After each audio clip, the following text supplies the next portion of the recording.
स्रोत के रूप में विज्ञान की बात करते हैं। ठीक है, तो कैसे है विज्ञान, अगर इसको समझें। आपको पता है बिना साइंटिफिक चीज़ें आप करिकुलम कैसे डेवलप करोगे।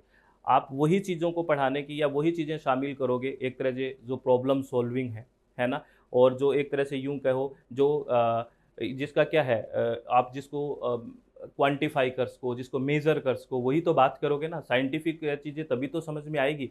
तो क्या है, problem solving should have the prime position in the curriculum.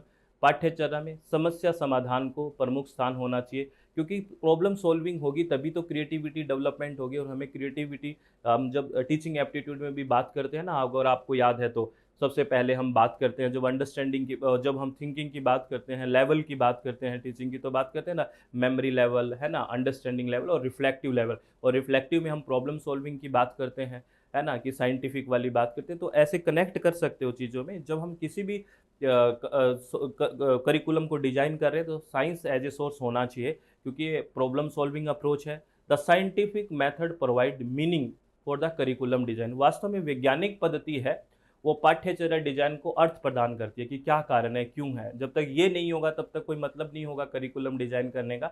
Only those item that can be observed and quantified should be included. ये बात ध्यान रखना, ये बहुत इंपॉर्टेंट है कि केवल उन्हीं वस्तुओं को शामिल किया जाना चाहिए जिनका अवलोकन किया जा सकता है और मात्रा निर्धारित की जा सकती है। ऑब्जर्व्ड और क्वांटिफाइड हो गई, उन्हीं को हम शामिल करेंगे। इसका मतलब